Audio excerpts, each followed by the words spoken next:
Well, good morning, everyone. It's really special to be here and to hear the songs, the way you sing the songs. It's so important. And Willie, thank you for your devotion. When you talked about your grandmother, I thought about my grandfather, who made it possible for me to have a Christian education, but who died before I had made a spiritual commitment. And we have a grand reunion coming. I was going through a rebellious period when he died, and yet his mark is on me, and that's so encouraging. The subject today is one that we have added to our repertoire of seminars because of a special need that arose as we traveled around the world, actually. Erika and I talked about this, and we had one assignment coming up, and he asked me several months in advance if I would give some special thought to the talk of church ethics. It's a subject that is very broad and very deep, but even as I speak now, some of you know of an embezzlement in a church that is taking place of tens of thousands of dollars, accompanied by an unfortunate sexual affair that has caused devastation in that particular church and in that region. And it's an unfortunate thing, but it really is part of our stewardship as to how our leadership and our credibility is all about. Denominations other than ours have struggled with this very issue. And I have had to work with some of them in regards to this as well. When it comes to dealing on church boards or executive committees, this is a very important subject and one that we, as leaders of God's church, need to be alert to. So I thought about having a little symbol on the screen that would say, danger, what you're about to hear may make you uncomfortable. But I didn't do that. But it's an important subject, but it's also one that we as leaders have. I wish I would have done some of the reading that I did for this particular presentation years ago. It would have been helpful on a number of occasions that I met. But as you know, we start with what? When I'm doing it, we start with a quiz. The quiz before you have the information.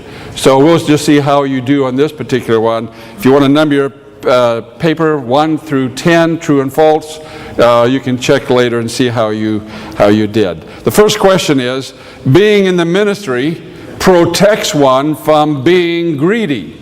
True or false? Number 2, having ambition is a sign of human depravity. True or false? Number 3, what is measured is what counts. True or false? Number 4, ethical concerns should be expressed, but only if they don't rock the boat. True or false? Number 5, the best honor that can be given a CEO or your conference president or your union president or me is to always be in agreement. True or false? Number 6, giving the same perspectives and values is a characteristic of an effective board. True or false? Number 7, ethical organizations guard against conflicts of interest. True or false? Number 8, innovation and creativity are enemies of an organization that is attempting to guard its own ethical conduct. In other words, innovation and creativity are something that we have to fight against. Number 9, good behavior is in one realm of business makes up for bad behavior in another. And number 10, the foundation for a biblical principle of ethics is he who holds the gold makes the rules. It's a golden rule, in some places for sure. I found the study of the book of Judges fascinating. I recently read through that and did some study in this book and found it absolutely fascinating. The book of Judges is a fascinating study. It covers the time between Joshua and the time when Saul set up his king, when he became king. At this time, thanks to the leadership of Moses and Joshua, God's special people had not only left the bondage of Egypt behind, but they had gone through the desert experience. They now were in a place where they could call home. Home. They had their own property, they had their own land, they were home. And while they had their own land, they had not become settled as a society. There were relationships and issues that needed to be dealt with. The book of Judges tells the stories of the judges, the inspired leaders, who rescued Israel time after time. And during this period, the people were unfaithful to God's covenant. And God allowed their enemies to oppress them. Israel repeatedly turned to the Lord for help. And the Lord repeatedly sent charismatic leaders or judges to lead them out of this situation that they got themselves in. These powerful leaders did an amazing things, but two issues kept repeating over and over again, and they had to face these issues several times. God kept rescuing them, but these two issues kept cropping up over and over again, and it hindered them from becoming what God wanted them to be. The first one was they lost sight of their mission and the principles behind achieving it. They failed to fully possess the land given to them. They accepted many of the norms or practices that they found in Canaan when they arrived there. They lost their distinctiveness when they did so. But how did this all come about? How did this come? Number two, we find the answer. The repeated sentence throughout the book of Judges is this: in those days Israel had no king. All the people did whatever seemed right in their own eyes.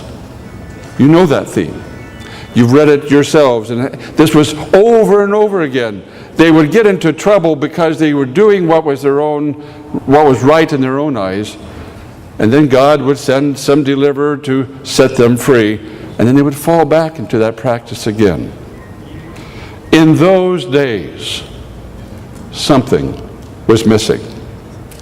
We find in Judges 2:16 and 17, then the Lord raised up judges who saved them out of the hands of these raiders. Yet they would not listen to their judges, but prostituted themselves to other gods and worshiped them. Unlike their fathers, they quickly turned from the way in which their fathers had walked, the way of obedience to the Lord's commands. Solemn words. What could possibly lead a blessed people to forget what had made them great? A repetitive theme throughout this time was everyone did what they saw fit. In those days, the sinfulness of God's people, inspired by their own surroundings, kept them from reaching God's purposes. Unfortunately, there are those in our age who live with the same philosophy and are easily influenced by the surroundings, by the way business is done around them, by what they see on TV. The values all around them are adopted, and there are dangers lurking close by. We must remember as leaders of God's church that our members are being influenced by the society in which they live. And you and I may unknowingly be enticed step by step, gradually perhaps at first, and not realize how we are being pulled along. Culture is a very powerful influence. But not all culture is wrong, but neither is it always right. And some of the things that are accepted in some culture simply are not biblical. And we have to be careful how we walk down that line. Stewardship is all about faithfulness. Faithfulness has a companion called ethics. Or in other words, how we go about accomplishing the mission. It is possible to use unethical ways to try to accomplish what we think God has asked us to do. And that's where the ethics of the church must be evaluated and questioned and re-examined over and over again. Reading a fascinating book called The Wisdom of Crowds by James Surowiecki. He tells a story of what had been observed by William Beebe, who was a botanist and a researcher some years ago.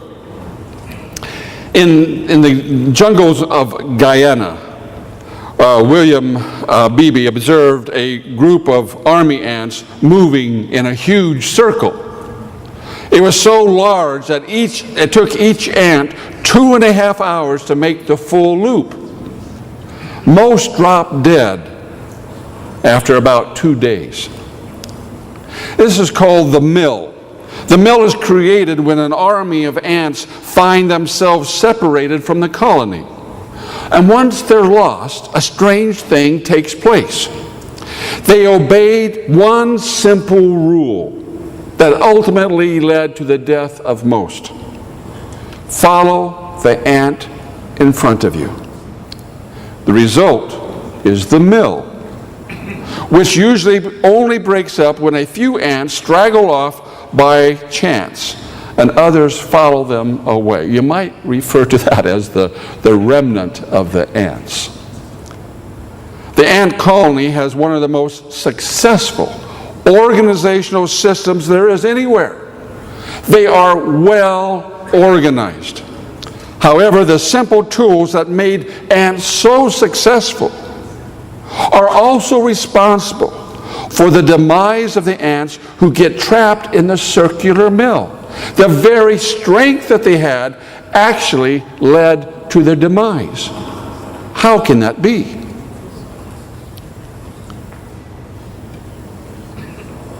I'd like to suggest, let me see, first of all, did I miss a slide? No. I'd like to share with you some concepts that I found in another book. I found it extremely interesting. It's one of the books I have most marked up. It's called The Birth of the Chaotic Age, written by D. Hawk, who was actually the founder, the originator, the creator of the Visa card. Now, we may have our questions. We may have our questions about credit, and I certainly do, and I think I think that's one of the dangers of our age. But nevertheless, D. Hawk has identified what he calls 4 beasts that nearly destroyed his company. And I was reading this as I was reading other things, and I thought, wow, there is a truth here. I mean, Adventists are great on identifying beasts. Well, here's somebody else who has identified beasts. What were they? Let me share with you the 4 beasts. And I believe that this will set a platform by which we begin to look at some signals that we need to be aware of our own organizations where we might be going down that slippery slope that would endanger not only our organization, but even our members themselves. The first beast that D. Hawk identified is ego. This is identified or defined as a sense of self-importance. You know, none of us can be replaced. We're all simply irreplaceable. If you ever believe that, then you haven't been in the work very long. None of us are irreplaceable. But there is a problem with an overstretched ego of thinking that we are centrally important. Ellen White makes a statement, and I won't take time to read the full quotes, but you'll have them available on the web, I understand, in the future. But let me just share with you a few concepts as we go through here rather quickly. Ellen White says, man longs to rule over his fellow man. And then she says, he acts as if the good of others depended on their subjection to his supremacy. Have you ever ran across someone like that? Don't raise your hand. The second beast that is also that D. Hawk identified, this was key in his business world, which I believe can also happen in our church, and that is envy, or a feeling of being discontented or having a resentful longing aroused by someone else's possessions or qualities or luck. In the last few weeks, I've met a number of people actually who are going through a very difficult time because someone else got the job that they wanted. Have you found someone like that? See, there is a sense, sometimes it's money, sometimes it's position, sometimes it's another person that they wish they had, or a job that they had, whatever it may be. There's a feeling of being discontented because you don't have what you want. Ellen White makes a statement, envy is the offspring of pride. And if it is entertained in the heart, it will lead to hatred and eventually to revenge and to murder. Those are not my words. Satan displayed his own character in exciting the fury of Saul against him, David, who had never done him harm. How easy it is to become jealous or envious of someone else. The third beast that D. Hawk identified is avarice, an extreme greed for wealth or material gain. Ellen White, speaking of Judas, says, Judas had become debased by covetousness, and a man who is enslaved by avarice is in danger of going to any lengths in his crime. Such a powerful, uncomfortable thought. Those of you who have ever had to work with an embezzlement or issues like that, you will know how people have done strange things to rob God's church or one of God's organizations. I mean, I could tell you stories. A fourth one, which may catch your attention as it did mine, the fourth beast that D. Hawk identified was ambition. Well, how can ambition be wrong? But it can be. Ambition, a desire and determination to achieve success. I questioned that a little bit, and I began to look at the definition from which, the background from which that definition was taken in the dictionary. And it said, to go around canvassing for votes. Now all of a sudden that made a little more sense. I had a little better context. Have you ever seen that kind of experience where someone would campaign at the detriment of the organization or for someone else, or only tell partial truths? Those are dangers. Ellen White makes this statement, and through the temptation to self-indulgence and ambition, Satan accomplished the fall of our first parents. And from that time to the present, the gratification of human ambition and the indulgence of selfish hopes and desires have proved the ruin of mankind. Those are powerful statements. As I began to try to see what might correlate with some of the statements that D. Hawk was saying, I found these statements from the spirit of prophecy. So let's talk again, quickly, in summary, those four different beasts. Number one, ego. 2, envy. 3, avarice. Ambition is number 4. In a work that I used to do when I was doing church consulting, one of the things we discovered as we worked with church staffs was this: weaknesses are strengths overextended. Mark that down and then think about it. Weaknesses are strengths overextended. In other words, the idea behind that, at least as in my training, the idea is that if you find a weakness in an organization or in a person, trace it back and you'll find a strength on which you can build a new strategy. In other words, instead of just throwing people out if you find a weakness. Find that weakness, build on that, trace it back, find a strength on which you can build a platform to help that person in the organization.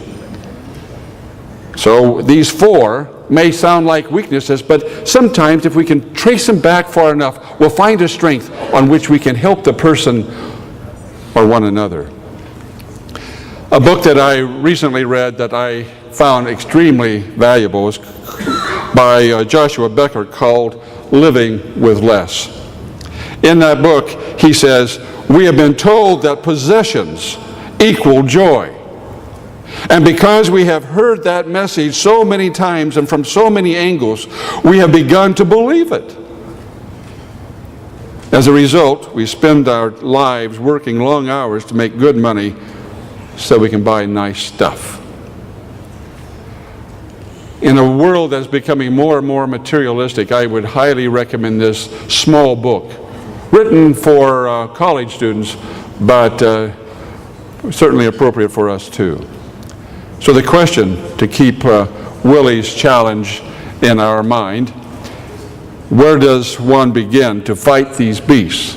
How can we be practical? Well, let me share with you just one Bible verse that I think is certainly appropriate here, and then we'll move on to some very specific aspects of ethical behavior or unethical behavior. Number 1, in Galatians chapter 2, verse 20, I have been crucified with Christ, and I no longer live, but Christ lives in me. The life I live in the body, I live by faith in the Son of God, who loved me and gave himself for me. Here we have in Galatians 2:20 the North Star, if you will, that guiding star, that guiding light that keeps us within our perspectives in our place, that we might always be humble, that we might be teachable, that we might become centered, making sure that Jesus is our guide, and that we begin to realize that any gifts that he's given to us as individuals or as an organization really are designed that we might honor him. Not to depreciate one another, not to depreciate the organization, but to make sure that we are focused and centered in Jesus. So how to spot, part 2 of this is how to spot moral meltdowns before it's too late. The long reach of personal integrity. Many of you have heard the story of the Titanic. But let me just rehearse just a little bit of some of the lessons that were there that we need to keep in mind.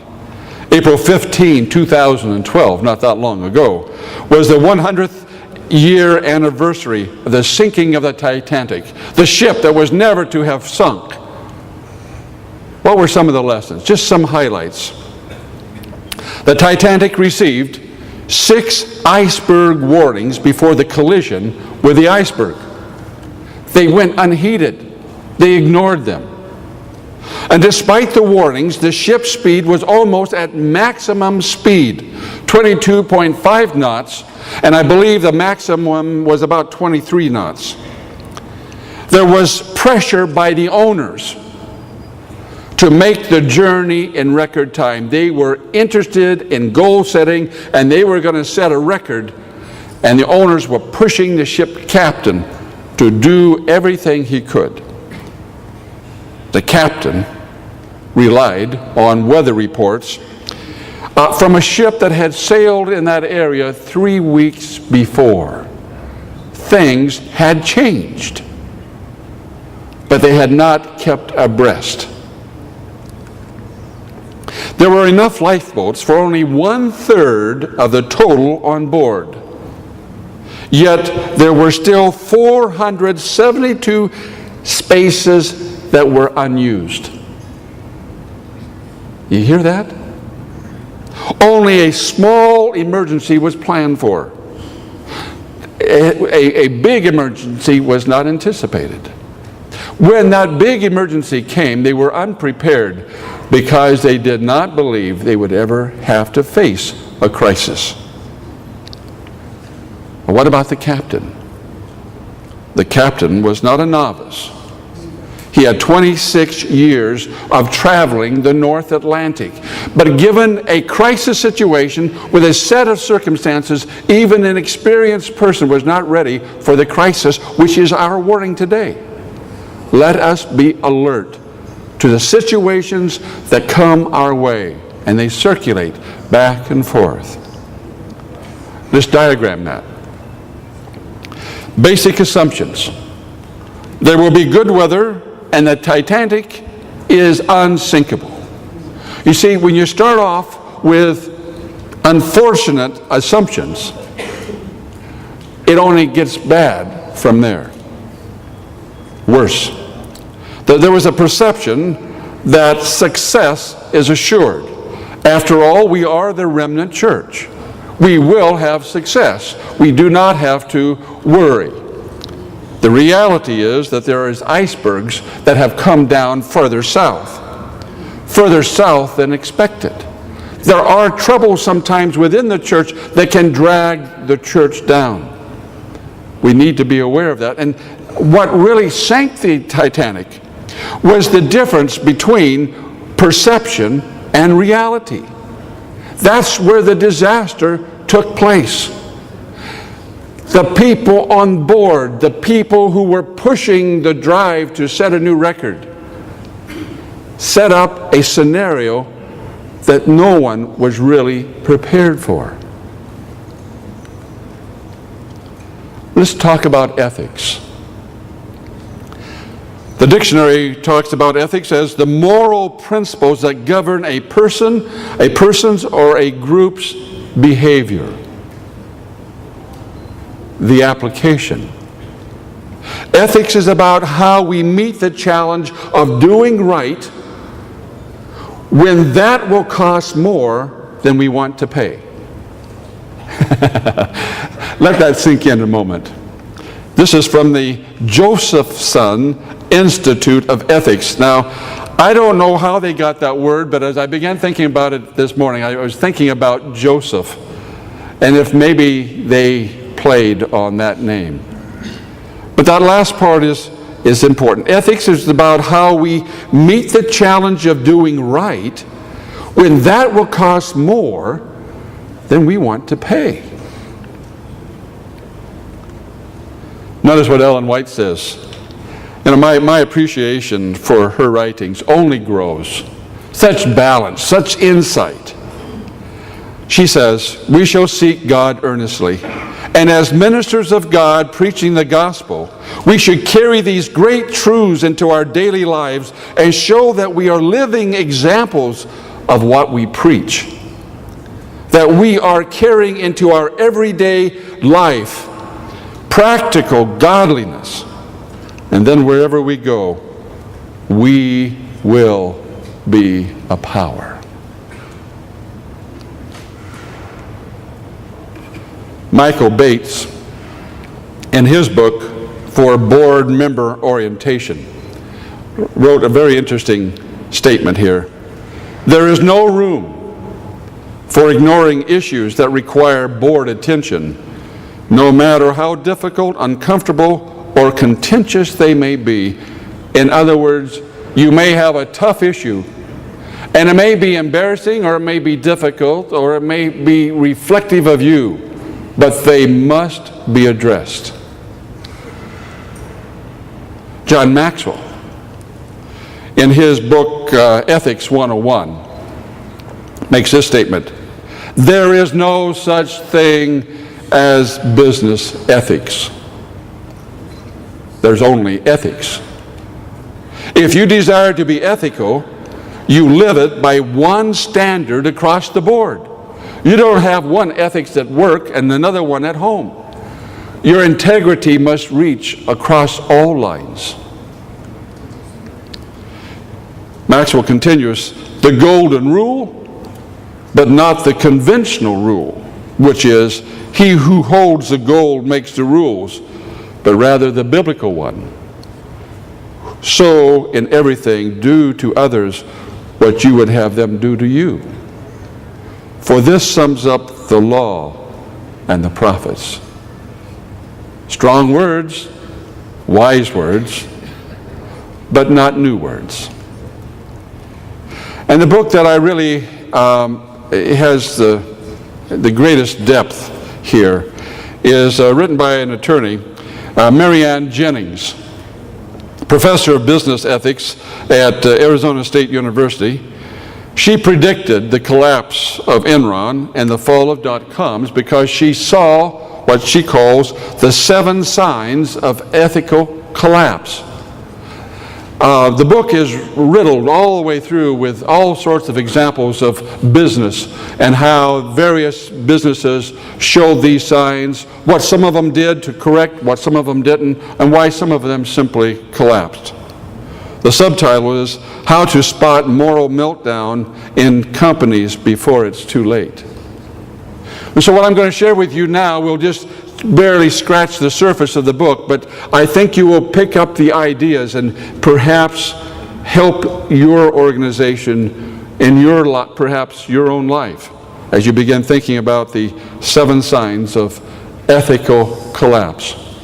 No organization will have all of them, but some may have some of them, and that should alert us to being awake and doing what we can. Is there such a thing as business ethics? This is what she says in her introduction. I have come to realize that there is no such thing as business ethics. There are personal ethics that are applied in every setting, from marriage to the executive suite. The moral fiber of an individual matters if the company is to have an ethical culture. It is not unusual for someone who has an affair to also be guilty of taking church funds. Have you recognized that? It has. The same principle is being violated across the board. We must be alert to that. This is why when a pastor, for example, or a denominational worker will have an affair, it is very appropriate to send in the auditors to look at the church books, because the principles run across the gamut. If you're going to be dishonest with your wife, you may be dishonest with your church as well. And so we need to be alert. Be alert.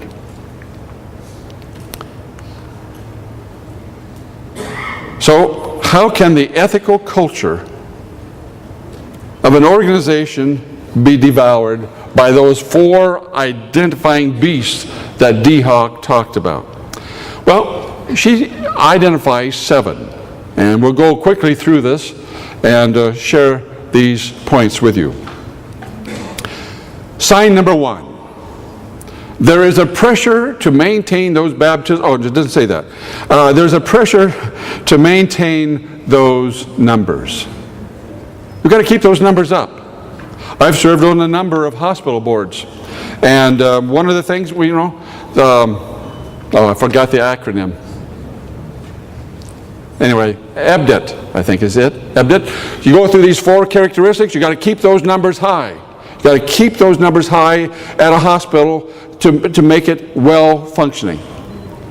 You've got the same kinds of things at a conference level, union level, division level, general conference level. And it's not wrong to have goals. That's not what we're saying. But be careful. Now notice the description here. There is not just a focus on numbers and results, but an unreasonable and unrealistic obsession with meeting quantitative goals. The mode of operation is achievement at any cost. That's where the danger comes. I've been in places, I've said in meetings, when I have heard, and it's been insinuated, that we will report our baptisms because we know that they will come, but we need to get our report in. And so they submitted baptismal numbers before the fact, because the report was that important. Be careful. It is a slippery slope. And we're talking integrity of God's leaders. Be careful. I see some smiles. I wish I didn't. What's a safeguard? Surround goal achievements in a square box of values. Make sure those values are clear. Attorney Jennings says something that I'm a little afraid to say, but I will tell you what she says. She says, fire those who cross the line. That's just how important she sees the integrity of an organization to be. Sign number 2, fear and silence. This happens when organizations are caught in the grip of fear, which manifests itself with silence, and at times attempts to flatter others are made for the purpose of gaining their favor. Dissent and discussion are not encouraged. Bad news is avoided at any cost. Organization eventually finds themselves at the point of paralysis and inaction. You see the danger? We're on a Titanic and we have an iceberg coming, but because that would be bad news, we do not alert, we do not spread the news to those in charge. Now, I, for a number of years, dealt with offshoot ministries. Kim, that comes back from Oregon days. But I was the point person for dealing with many offshoot ministries. I was subpoenaed to a murder trial in which Adventists murdered Adventists. It was a sad, sad thing over and over again. I've seen it over and over again. But there's a time for us to speak up.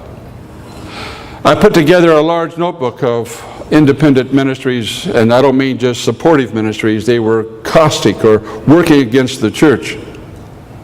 But I will have to tell you, many times, some of the concerns that they were concerned about were legitimate concerns. Not everything that is part of an independent ministry is false. Sometimes we need to listen even to those who are out to destroy us, but listen to hear what they are saying. You don't have to agree with everything, but listen. Safeguard for this. Build systems that enable employees to speak. At the General Conference, we have what we call a whistleblower system so that people can speak up if they see something without fear of retaliation, without fear of losing their job. They need to be able to speak up. And it goes straight to our legal department, and they spread it out to others. So there are these concerns. We need to build into the system a commitment to reality, with a recognition that bad things can happen. It can happen in our pristine church. That doesn't mean people are bad, but bad things can happen. So we need to know how to relate to that. A person isn't a failure because bad things happen. A person isn't a failure because they've made a mistake. But by not dealing with it early on, that little mistake can grow and grow until you have a major cover-up. What can be simply a cultural issue can become a moral or administrative nightmare.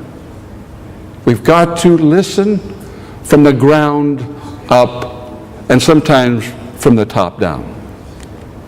Don't quote me on that. A key, number 3, sign number 3, inexperienced staff with a bigger-than-life CEO. You got to be careful. But this is an important one to consider. A key factor with this sign is the presence of an iconic or forceful CEO who surrounds herself or himself with those who wish to flatter her or him.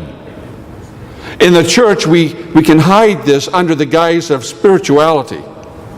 But we must be alert, because spirituality does not make right what is wrong. Insulated from criticism, feedback, and reality checks, they are defiant of the real issues at hand. Ever see that happen? It is a danger that is especially inherent with churches. So, how do we do this? What should be our reaction? These are Jennings' recommendations. Don't hire the icons. In other words, don't hire somebody just because they have a big name or whatever the case may be. Always question the icon. Don't be afraid to ask why. One of the presentations we heard either here or in some of the breakout groups was ask why at least 5 times. Don't be afraid to ask why. The board should be involved with the hire of the officer team and the training and the mentoring of young and inexperienced leaders. I was once burned very strongly because a young worker was not questioned. He did not know that there was such a thing as a baptismal manual. And so when I raised the questions, I had a serious challenge on my hands. Ultimately, I paid a price. I mean, as a president, I paid a price. That was my mistake. I should have made sure. But nevertheless, we need to make sure that those are issues that are covered. Conduct in the personal lives does matter. I was riding on a plane once, and they were talking about a politician and who had been accused of having an adulterous affair. And the person said next to me, she said, well, everybody's done that. What's wrong with that? And I thought, is that how we make decisions today? And so when Jennings says the conduct in personal lives, that does matter. Sign number 4, a weak board. Weakness depends on the organization, but for some it is a board populated by friends of the management team. You understand what I'm saying here? Close associates, friends, colleagues of the same mind, of the same family, of the same tribe, of the same culture. You know and I know that elections are often taking place around the world based on culture, based on who you know. These are dangers. And you and I need to speak to those issues when we see that. Not to deny people just because of their culture or their racial background. No, let's not do that. But at the same time, let us make sure that this is not setting us up for a serious problem to come.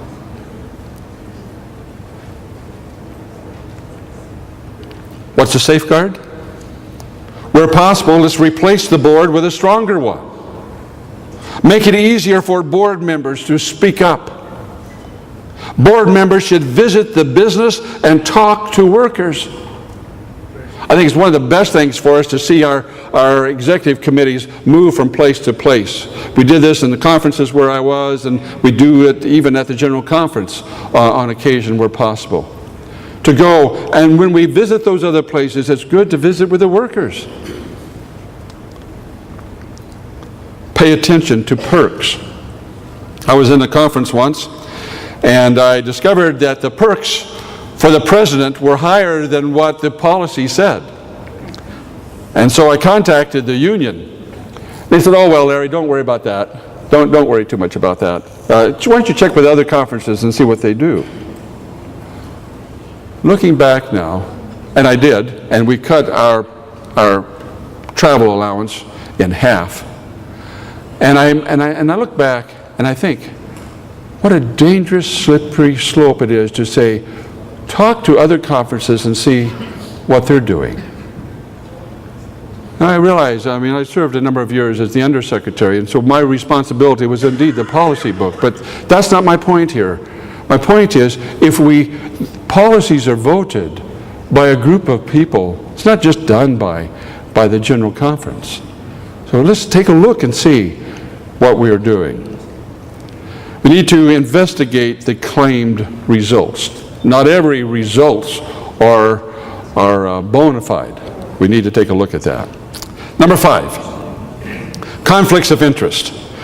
The weakness here is when the organization is family friendly. You understand what I mean? They are inclined to do business with family. They do business. This is not just talking about family on the board. This is about doing business with family, thinking that the business exists for the benefit of themselves and their cronies or their close associates and friends. Safeguard for number 5. Believe in and establish rules regarding conflicts of interest. I helped write the conflict of interest statement that we have in our General Conference working policy. It is an important, well thought out policy. Do not waive policies regarding conflicts of interest. Well, in this case, we'll let it go. Don't worry. Those are dangerous sentiments. Beware of favoritism and nepotism. I added tribalism, racism, genderism, and other isms that can compromise the integrity of the institution. Be careful. Review management perks, investments, and business relationships. These are important. Administrators know this, but I'm not sure we as stewardship are exposed to these principles, and which is why I think it's important for us to be alert as well. Number 6, innovation like no other. Such entities see themselves as visionaries and become overconfident and above the law of economics or gravity. They often enjoy tremendous success initially. They claim to be ahead of the game. Let me assure you, the prima donnas in a conference, the prima donnas in a union or a division or wherever, they may be gifted, and God has blessed them in a special way. But we must be careful that we don't violate moral principles of ethics in order to give them the leverage that we think that they should have. It's a danger. I've seen it wreck conferences. Innovation or creativity is not the enemy, but it must be accompanied with other tools of business, including ethics. Safeguard? Well, a dose of reality and humility is critical. Be mindful of the laws of economics and leery of magical solutions. Well, this offshore investment is a wonderful way to help us get out of this debt crisis that we're in. Dangerous words, dangerous magical solutions. Develop the strength to resist pressure. Learn about the effects of group think. Number 7, the last one. Goodness in some areas atones for evil in other areas. Attorney Jennings has some wonderful illustrations of how some governments did this to cover up, not governments, some businesses use this to cover up other things that they were doing wrong, and they would highlight or parade in front what they were doing as a decoy. So philanthropic and social goodness can become the salve for a conscience grappling with crooked books, fraud, or insider trading. Safeguard? Be aware that social responsibility can become both a penance and the front of unethical or illegal activity in other parts of the organization. Investigate compassionate activities. Altruistic is what the word she used. I substituted that with compassionate activities and involvement against the backdrop of the organization's own mission and time spent with it. In other words, take a look. Not all those reports may actually be a decoy to direct our attention away from something else that might not be as pretty. So be careful. Be careful. It's not the case always, of course.